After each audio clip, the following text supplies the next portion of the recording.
네. 할렐루야. 네. 오늘 어버이 주일로 우리가 지킬 때 작년까지는 어린이 주일, 어버이 주일에 해당하는 그런 주제를 가지고 설교를 했습니다. 근데 올해는 하지 않고 계속해서 이 말씀의 주제를 업그레이드 요어 라이프로 정했기 때문에 계속해서 이 말씀을 나누도록 하겠습니다. 우리가 전번 주에 예수님께서 하신 비유, 말씀을 뿌리는 비유에 대해서 설교하면서 길가에 떨어진 그 씨앗에 대해서 우리가 살펴보았습니다. 길가에 떨어졌다는 것은 불평과 원망으로 하나님의 말씀을 받지 못하는 문제를 우리가 전번 주에 다루었고요. 오늘은 그 두 번째로 길가에 떨어졌다는 것은 깨닫지 못함의 문제다라고 예수님께서 말씀하십니다. 하나님의 말씀이 이렇게 떨어지잖아요. 말씀이라고 말할 때 성경에서는 5가지 단어를 사용하고 있습니다. 그 중에 오늘 본문에 2가지를 사용하고 있는데, 말씀은 로고스와 레마라고 하는 말인데, 로고스는 기록되어진 말씀, 하나님의 기록되어진 말씀을 우리가 표현할 때 로고스라고 표현합니다. 이 기록되어진 말씀을 선포할 때, 그렇죠? 이것을 레마라고 합니다. 그러니까 결국 같은 말이죠. 기록되어져 있는 말씀을 선지자들이 혹은 목사가 혹은 다른 사람들이 선포할 때 그것이 레마가 되는 거죠. 그래서 로고스가 레마고 레마가 로고스입니다. 이 가운데서 사탄이 빼앗는 역사가 일어나는 거죠. 그렇죠? 빼앗는 역사가. 하나님의 말씀이 땅에 떨어집니다. 그러나 그 말씀의 의미가 뭔지 몰라요. 우리가 설교를 하지만 저 설교를 왜 하는지, 하나님께서 이 말씀을 왜 나에게 주시는지 이 몰라요. 그렇죠? 그렇게 되면 무의미의 문제, 공허함의 문제 우리가 시달리게 되죠. 결국 하나님의 말씀이 길가에 떨어졌다는 것은 깨닫지 못하는 사람들의 마음을 드러내고 있는 거죠. 우리가 전번주에 살펴본 것처럼 너희가 듣기는 들어도 깨닫지 못할 것이요 보기는 보아도 알지 못하리라. 이 백성들의 마음이 완악하여져서 그 귀로는 듣기에 둔하고 눈은 감았으니 이는 눈으로 보고 귀로 듣고 마음으로 깨달아 돌이켜 내게 고침을 받을까 두려워함이라. 무슨 말이죠? 이스라엘 백성들이 지금 자기가 살고 있는 삶에 하나님께서 터치하시고 하나님께서 개입하실까봐 두려워서 일부러 듣지 않고 일부러 보지 않고 귀를 막고 눈을 가리고 그렇게 살아간다는 거죠. 저는 이 말이 무슨 의미인지 알아요. 과거에 제가 하나님께 기도하다가 문득 그런 두려운 마음이 생겼어요. 내가 하나님께 더 많이 헌신하면, 내가 신앙생활을 정말로 제대로 잘하면 내 인생의 자유가 하나님께 다 빼앗길 것 같고, 내가 원하는 삶이 아니라 하나님이 원하는 삶을 살게 되면 내가 결코 행복하지 못할 것 같은 두려움이 어느 순간에 이렇게 들기 시작했어요. 물론 신앙생활하고 얼마 안 되었습니다. 혹시 내가 기도를 더 열심히 하면 이 뜨거운 열정을 하나님께서 나를 통해서 선교사로 보내진 않을까? 저는 이미 준비가 안 됩니다. 더 많이 헌신하고 더 많이 기도하고 더 열심히 주를 섬기면 하나님께서 나에게 더 많은 것들을 요구하심으로 내 자유 또 내 인생을 내가 살지 못할 수도 있겠다라고 하는 막연한 두려움이 내 안에 들기 시작했다는 거죠. 그렇게 되자 어떤 일이 일어나냐면 좀 적당히 해야 되겠다 그런 생각이 들어요.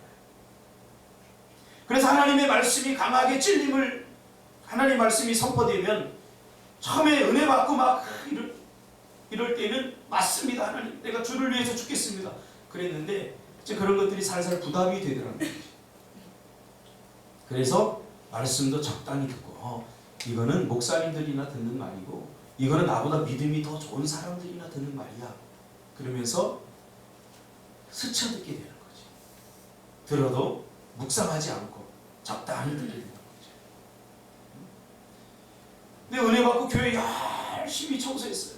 청소하고 막 학교 갔다 와서 막 청소하고, 그러니까 사모님이 어느 날 보시더니 와, 형석이 너무 헌신한다고, 너무 열심히 한다고, 다른 사람들이 청소하는 거는 성이 안 찬다고 그러면서 교육관 청소도 하고 하라고 하는 거예요. 본당 청소도 모자라서 이제는 교육관 청소까지 하게 됐어요. 처음에는 칭찬하는 마음에 그럴 수도 있겠다 생각했는데 어느 날 교육관까지 청소하는 좀 힘이 버겁더라고요. 근데 마음속에 한 구석 드는 생각이 이러다가 식당 청소까지 하겠다. 그러다 보니까 이 깨끗하게 하는 것이 부담이 돼서 그 다음부터는 적당히 청소를 하게 되는 거죠. 듣기는 들어도 깨닫지 못할 것이요 보기는 보아도 알지 못하는 이 백성들이 마음이 완악하여져서 그 귀는 듣기에 둔하고 눈은 감았으니 이는 눈으로 보고 귀로 듣고 마음으로 깨달아 돌이켜 내게 고침을 받을까 두려워합니다. 새로워져야 되는데 고침을 받아야 되는데 이제 그런 것들이 부담이 되는 거죠. 그러나 주님께서 뭐라고 말씀하십니까? 그러나 너희 눈은 봄으로 너희 귀는 들음으로 복이 있도다. 본다는 것이 꼭 좋은 것만 아닙니다. 이 본다는 것은 때로는 부담이기도 합니다. 요즘 TV를 보면 기아 대책기구에서 그 아프리카 아이들의 그 헐벗은 모습들을 보여줍니다. 그 1달러만 있으면 10달러만 있으면 100달러만 있으면 그러면서 자꾸 그 아이들의 모습을 보여줍니다. 그걸 보면 내 주머니에 있는 돈이 나가야 돼요. 그래서 우리는 일부러 보고도 보지 않게 되죠. 눈을 가려버리죠. 여기저기서 이런저런 소식들이 들려옵니다. 들어요, 분명히. 듣기는 들어도 듣지 않는 거죠. 아, 그렇구나. 그냥 히어링 해버리는 거죠. 하나님의 말씀도 우리가 때로는 이와 같이 들을 수 있다는 거죠. 하나님의 일하는 것들도 우리 때로는 이렇게 자기 마음을 스스로 완악하게 만들고 그 영적인 센서를 무디하게 만드는 것이 누굽니까? 다른 사람 아닙니다. 바로 나입니다. 내가 듣고 싶은 것만 듣고 할 수 있는 것만 구분해서 내가 하려고 하는 거죠. 들어야 할 말, 이걸 들어야 돼요. 봐야 할 것들을 봐야 되는데 이런 것들을 우리가 고의로 듣지 않는 거예요. 깨닫는 것도 마찬가지예요. 깨닫는 것. 우리는요 다 알지 않습니까? 다 깨달을 수 있어요. 내가 진실로 너희에게 이르노니 많은 선지자와 의인이 너희가 보는 것들을 보고자 하여도 보지 못하였고 너희가 듣는 것들을 듣고자 하여도 듣지 못하였느니라. 주님이 분명히 말하고 있어요. 보아서 볼 수 있는 것은 하나님의 은혜라. 들을 수 있는 것은 하나님의 은혜라. 믿으시기 바랍니다. 그 굶어 죽은 아프리카 아이들 보면 내가 할 수 없기 때문에 하고 눈을 가리서는 안 돼요. 봐야 돼요. 그리고 우리가 할 수 있는 것들을 해야 돼요. 그들을 위해서 기도해 줄 수 있어요.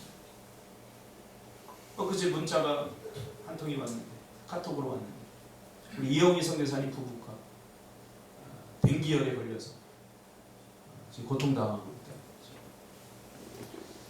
그 노부부가 이제 다 은퇴를 하고 그래도 마지막 그 생명을 복음을 전하고 생명을 구원하는 일에 바치기 위해서 정말 열악한 곳 파푸아 뉴기니아로 갔어요. 그 어떻게 사시나 찍어서 보낸 걸 보니까 정말 원주민들처럼 사셔요. 다르게 사는데 똑같이 지금 살고 계실 것처럼. 그곳에서 이 댕기열에 걸려서 댕기열에 걸리면 막 39도, 40도, 41도까지 올라가는 거죠. 우리가 이런 이야기를 들으면서 우리가 그렇게 하지 못하는 것에 대해서 자기 자신을 비관하거나 나는 못해. 또 그런 것은 선교사님들이 하는 일이야.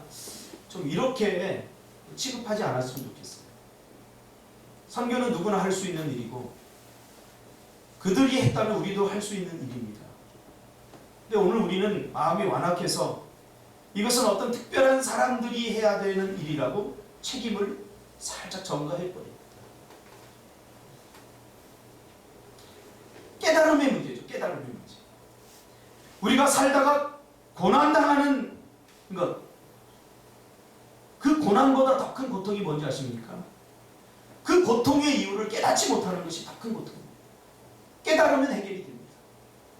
내가 왜 이 어려움을 당하고 내가 왜 이 문제를 만났는지 이유 없는 고난, 이유 없는 고통 없습니다. 다 고통에는 이유가 있고 고난에는 이유가 있습니다. 그러나 그 고난과 고통의 이유를 깨닫지 못하는 것이 더 큰 고통입니다. 깨닫지 못하면 그 고통은 계속됩니다. 깨닫지 못하면 그 고난은 계속됩니다. 고난과 고통의 이유를 깨닫지 못하는 것, 이것이 더 큰 고통이죠. 우리 아이들을 이렇게 키우면서 보니까 때로는 매를 들어야 될 때가 있더라고요. 근데 때리면서 제가 물어요. 너 왜 맞는지 알아? 뭐 때문에 맞는지 알아? 그러면 아이들이 입으로 얘기를 해요. 뭐 때문에 아빠 맞아요? 그러면 알게 되면 제가 넌 5대만 때릴 거야 하고 5대만 때려요. 그런데 우리 막내가 아주 어려서 그런지 모르겠는데 왜 맞는지 잘 몰라요. 아직도 억울하다는 막 이야기를 해요. 왜 나만 5대 때리고 왜 언니는 3대 때려 이러면서 이 고난의 이유를 자기가 받아들이지 못하는 거죠. 그러면 더 때려요. 더 때리고 가르쳐주죠. 네가 왜 맞았는지 가르쳐주죠. 매는 채찍은 이유를 깨닫게 되면 그치게 되어 있습니다. 요나가 왜 물고기 뱃속에 들어갔는지, 왜 그 뱃속에서 고통을 당했는지 요나 자신을 알아요. 뱃속에서 그가 깨닫죠. 물고기 뱃속에 들어갔어요. 하나님이 니느웨 백성들을 구원하라고 했는데 내가 그 사명을 버리고 니느웨로 가지 않고 다시스 가는 배를 탔구나. 풍랑이 칠 때에도 요나는 듣지 않았어요. 배에서 하나님 충분히 기회를 줬어요. 물고기 뱃속에까지 굳이 들어가지 않을 수도 있었어요. 풍랑이 치고 막 배가 요동치는데 폭풍이 왔나 보구나 이렇게 생각했다니까요. 여러분, 하나님의 백성들은 영적 센스가 있어야 돼요. 단순히 우리 삶 속에서 일어나는 일들을 1차원적으로, 2차원적으로, 3차원적으로 해석해서는 안 돼요.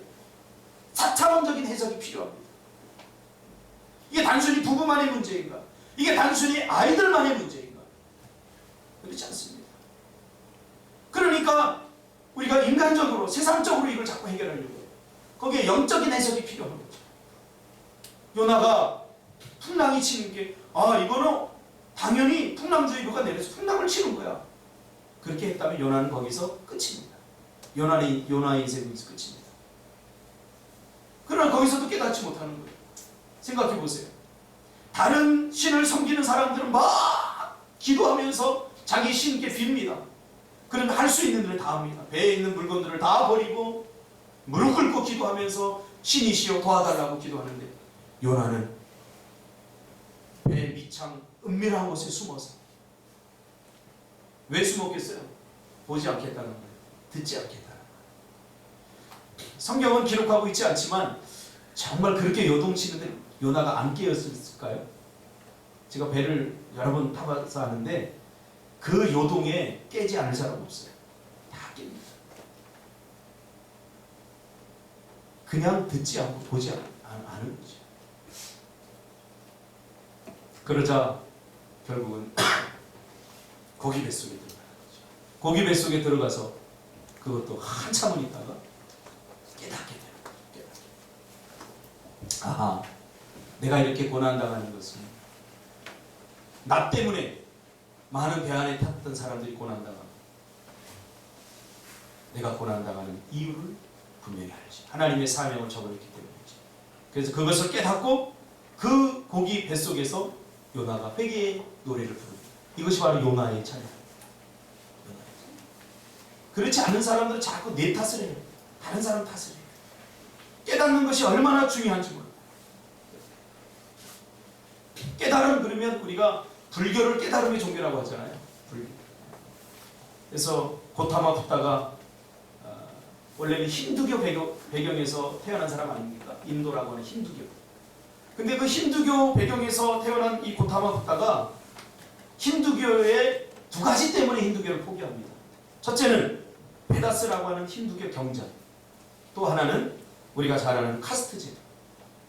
우리가 인도에 가봐서 알잖아요. 카스트 제도. 그 불가치 청민들, 이 지금도 어떻게 사는지, 그들이 사람 취급받지 못하고 그렇게 사는 이 모습을 보면서 고타마 부타가 이 힌두교를 포기하고 깨달음을 위한 여정을 떠나죠.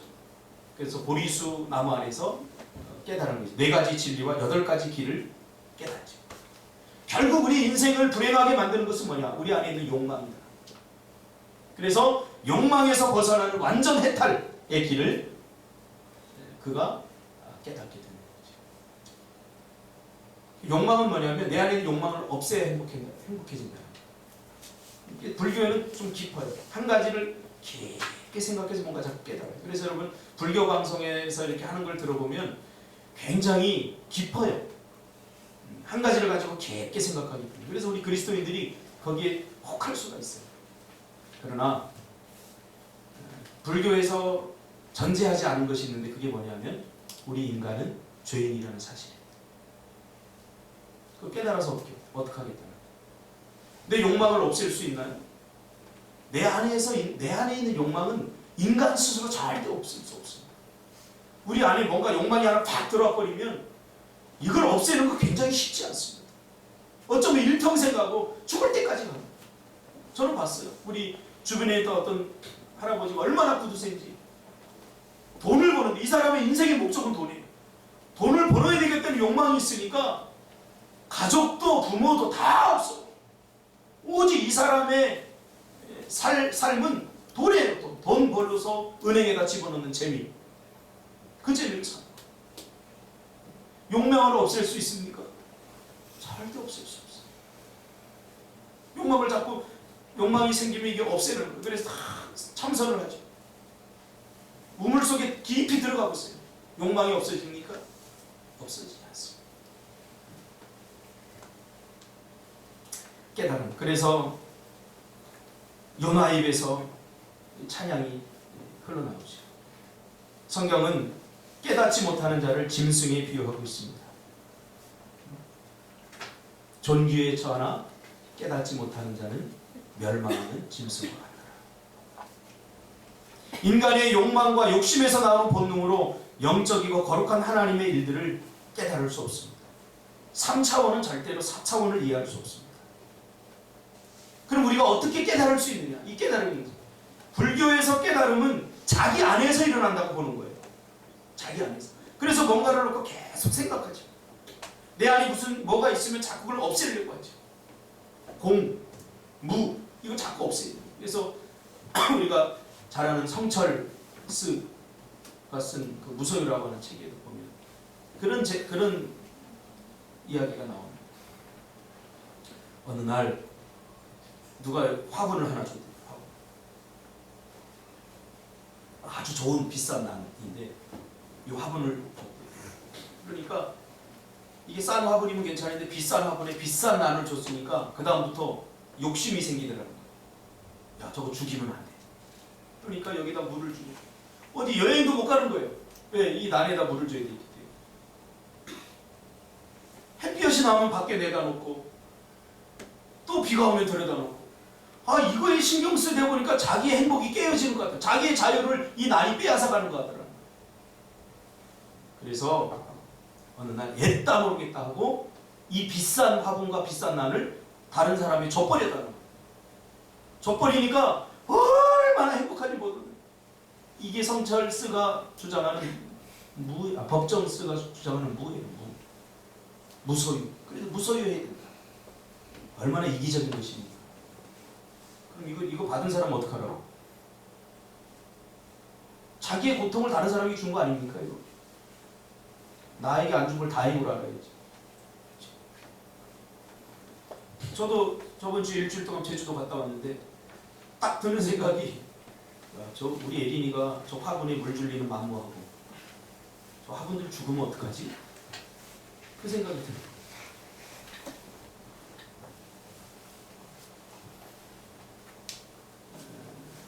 기껏 불교적 깨달음 회피하는 거고 남에게 줬버리고. 그러나 기독교적 깨달음은 달라요. 기독교적 깨달음은 내 안에서 깨달아지는 것이 아닙니다. 내 스스로 깨닫는 것이 아니라 깨닫게 하시는 영이 있어요. 그분이 누구냐면 성령이십니다. 성령께서 깨닫게 하시는 거예요. 그리고 깨닫게 하는 그 묵상의 재료도 달라요. 불교에서는 그냥 이 묵상의 재료가 다른 거예요. 자기 안에 있는 욕망이라든가 이런 것들입니다. 그러나 기독교에서의 묵상의 재료는 바로 하나님의 말씀입니다. 깨닫는데 우리가 어떻게 깨달을 수 있느냐? 성령께서 깨닫게 해주셔야 깨달을 수 있다. 저는 이것을 정말 절감합니다. 성령께서 우리의 기도 시간에 우리가 하나님의 말씀이 뿌려졌을 때에 그 말씀을 묵상할 때 우리의 영을 터치하셔서 깨닫게 하십니다.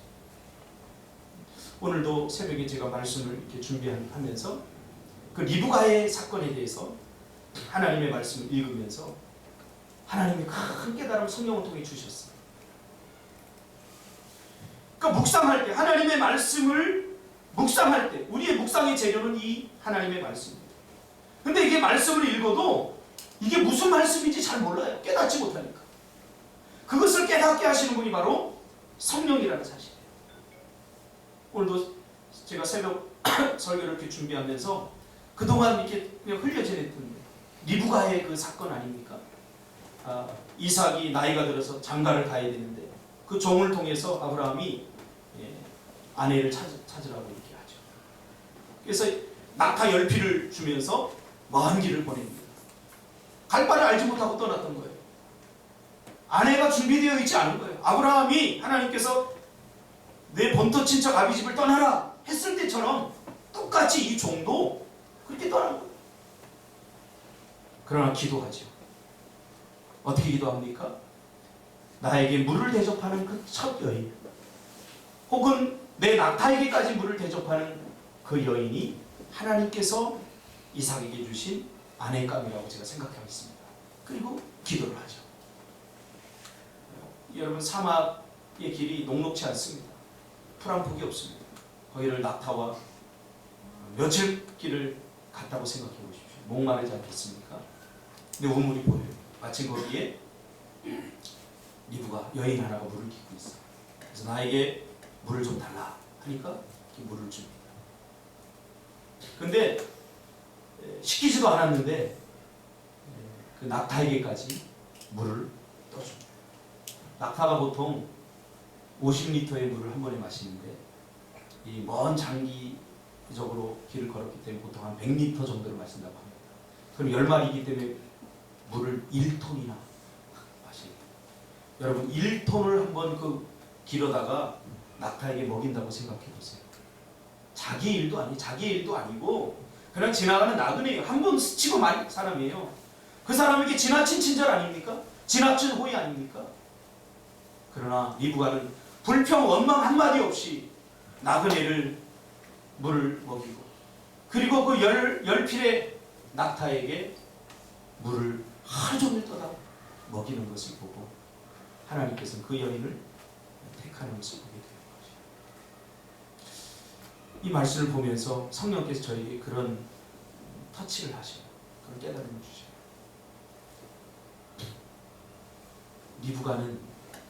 리브가는 아브라함의 종의 기적이다.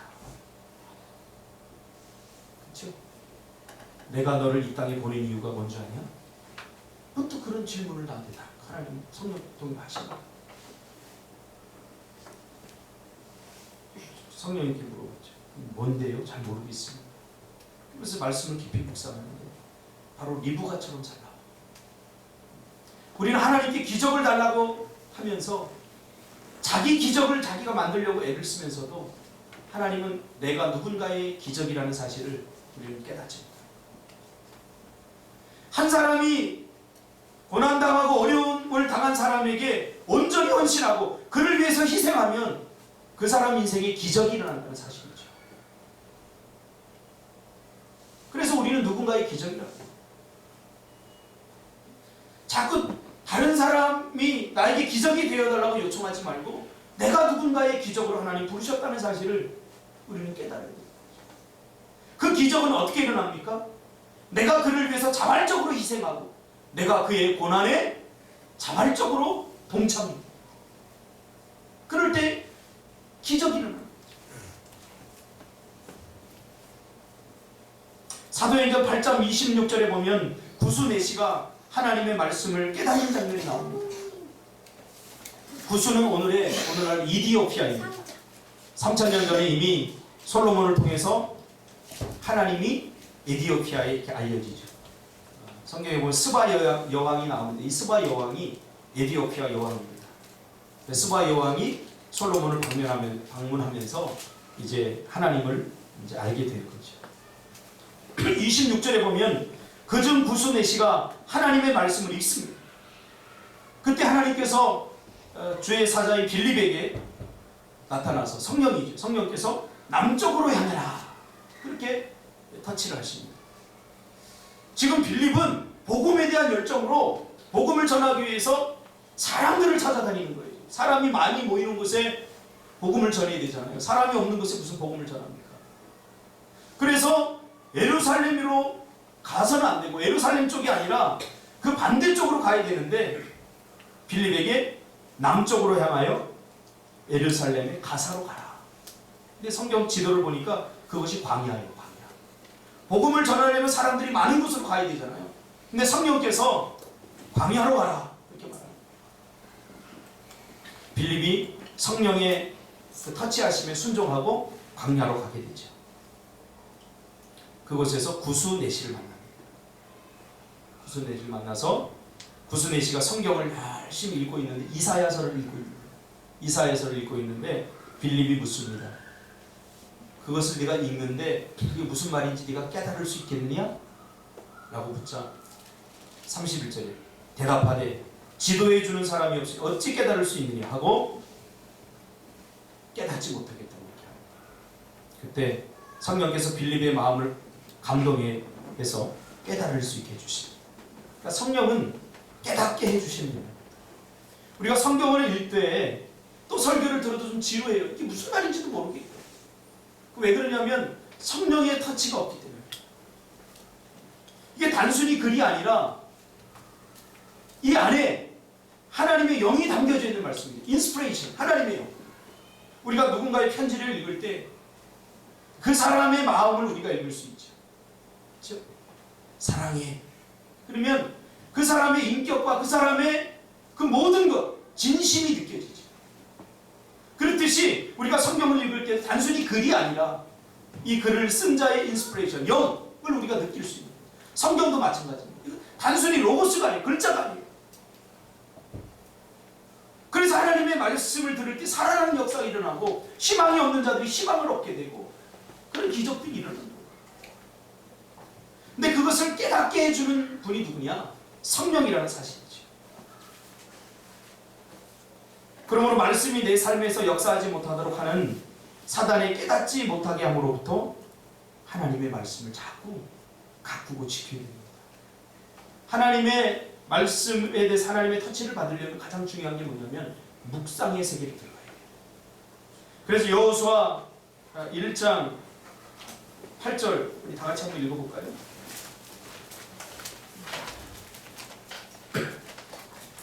여호수아 1장 8절 다 같이 읽어보겠습니다. 시작.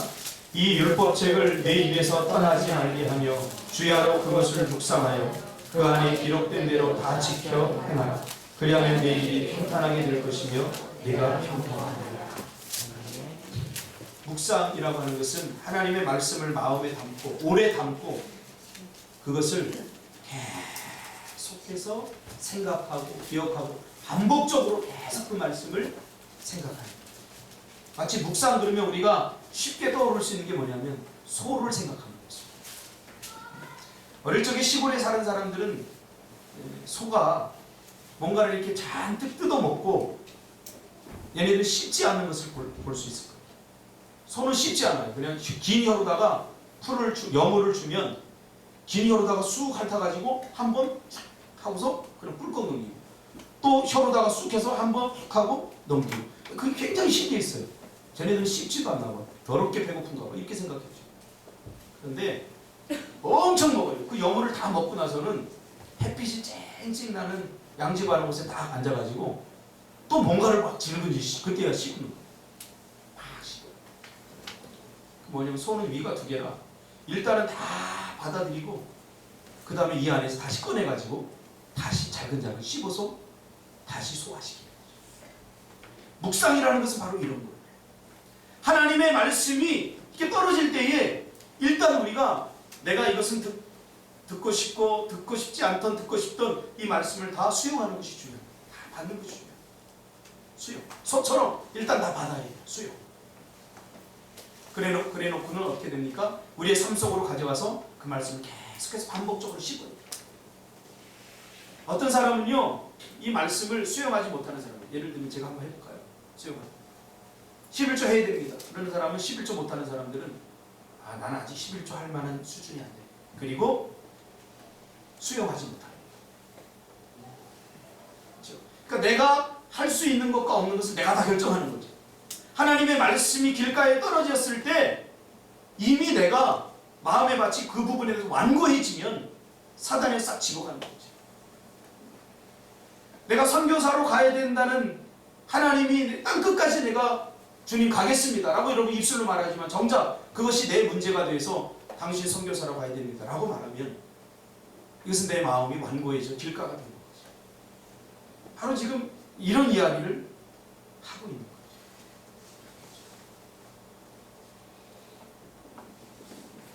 묵상 계속 씹어요. 소화가 안 되니까 그런 거예요. 자꾸 반복적으로 씹어요.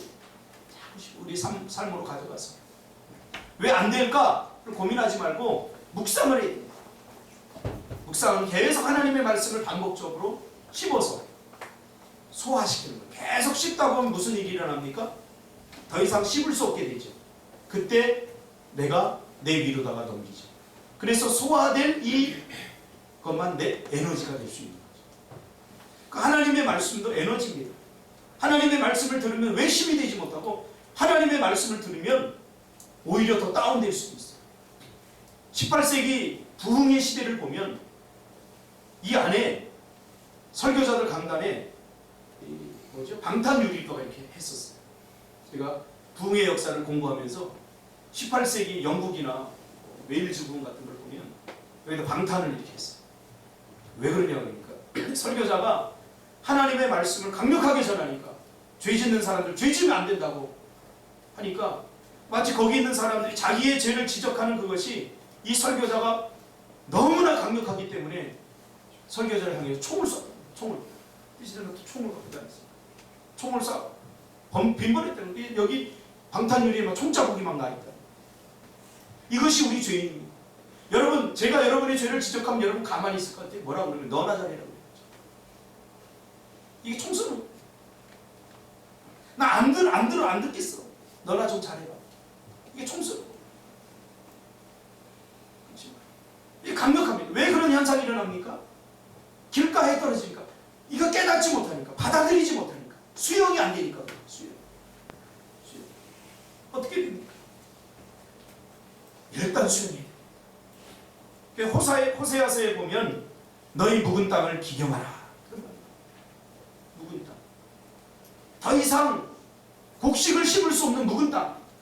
딱딱해진 땅. 뭔가를 심어서 다시 거둘 수 없는 땅. 이번에 우리가 제주도 가서 풀을 다 뱄어요. 한 250평 풀을 쫙 뱄는데 우리 4명이서 교대를 했는데 전부 다 몸살을 쓰거든요. 지금까지 박순수 집사 여기 아파요. 예초기를 이렇게 들고서 그 무거운 예초. 그냥 풀 베는 거 얇은 거는 안 돼요. 이 땅이 얼마나 오랫동안 묵었는지 풀이 나무가 돼 있어요. 그래서 톱니바퀴가 있는 무거운 그걸 가지고 그 풀을 다 베고 나무처럼 된 그 풀들을 4명이서 돌아가면서 하루 종일 그걸 베는데 야 장난이 아니더라고요. 그리고 그것을 다 한 다음에 이제 그 밭을 기경하려고 삽으로 이렇게 한번 떠보니까요. 뿌리가 나무보다 그 풀보다 더 굵게 밑에 자리 잡는. 그래서 이게 툭 떴는데 안 떠져요. 여러분 제주도 흙 알잖아요. 만만해요 제주도. 부드러워요. 그런데 뿌리가 밑에 완전히 그냥 다 전명이거든요. 거기다 뭘 뿌려도 되겠습니까? 아무것도 안 돼요. 이미 묵은 땅이 되어버린 거죠. 절대 뿌릴 수 없습니다. 아무것도 뿌릴 수 없습니다. 여러분, 우리의 마음의 밭을 기경하시길 바랍니다. 하나님의 말씀이 우리 안에 들어오고 우리가 그것을 받고 묵상하고 부드럽게 만들어야 내 삶의 에너지가 되고, 그 하나님의 말씀을 내가 온전히 받아야 희망이 생기고 용기가 생기는 겁니다. 받지 못하면 생길 수 없는 거죠. 고집과 상처로 똘똘 뭉쳐서 반들반들한 마음의 밭에는 사단이 금방 빼앗아간 거예요. 그러니까 태어나서 한 번도 은혜 받지 못하고, 그래 이성적으로만 저런 일이 과연 있을 수 있을까? 그런 생각만 합니다. 부정적인 것들만 자꾸 나오고, 신이 과연 있나? 이런 생각만 합니다. 왜? 무거워서 반들반들하니까 이미 희망이 없는 거죠. 그런가 하면 하나님의 말씀을 쏙쏙 마음속으로 집어넣는 사람이 있어요. 그 말씀을 받고 그 말씀을 묵상하고 주야로 묵상하고, 그래서 그것을 잘 소화시켜서 내 삶의 에너지로 사용하는 사람이 있어요. 여러분, 우리 성도들 그런 사람들이 되시기를 주님의 이름으로 축복합니다. 성령이 깨닫게 하십니다. 깨달아요. 오늘 특별히 어버이 주일입니다. 일주일 동안 이렇게 지내면서 저희 어머니 생각이 유독 많이 났어요. 오늘도 촬영하는데 어머니 생각이 나더라고요. 늘 저희 어머니 떠오르면 성경하고 똑같아요. 늘 찬양 부르시고 늘 기도하시고, 그랬더니 30대 초반에 아버지 이르시고 홀로 과부가 돼서 내 자녀를 키우면서 늘 기도하고 말씀 보고 이렇게 사셨어요. 돌아보니까 좀 내가 이제 효도할 만한데 이제 안 계신 거예요. 이런 일이 왜 일어나냐? 내가 깨닫지 못했기 때문에. 저기 보면 서재 보면 그런 제목의 책이 있어요. 지금 알고 있는 것을 그때도 알았더라.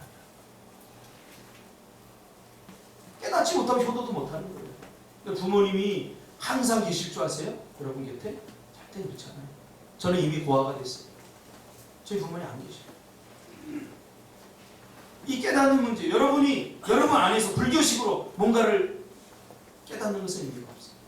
그래서 우리가 기도하다 보면, 그래서 기도하는 사람이 효도하는 사람이 돼요. 기도하면 하나님 깨닫게 해주셔요. 효도하는 문제도 마찬가지예요. 내가 내 힘으로 효도하려고 하니까 안 되는 거예요. 깨달아 보세요. 저는 우리 자녀들에게, 우리 딸도 저기 있지만, 내가 우리 부모님에게 내가 생각에 크게 이렇게 잘 하지 못했어요. 저희 어머니. 그래서 저는 나한테 효도하라. 물론 아내에게는 뭐 효도하든지 말든지 그건 알아서 하는데, 효도해야 될 것 같아요. 우리 집사람은 열심히 자녀를 잘 키우는 것 같아요. 근데 저는 너희들 나한테 효도해야 된다, 그런 말을 할 자신이 없어요. 욕심 아니겠어요? 욕심 아니에요? 나는 제대로 안 해놓고 자녀들한테는 너 효도해야 된다. 욕심이죠. 있을 수 없는 거죠. 그래서 내가 더 잘하고 싶은데, 지금 우리 자녀들 보는 앞에서 부모님께 더 잘하고 싶은데 부모님 안 계셔요. 지금은 잘할 수 있을 것 같은데, 지금 이번에도 제주도 가면 우리 어머니 제주도 한 번도 못 가보고 돌아가시고, 이번에 사실 게스트하우스를 하나 샀어요.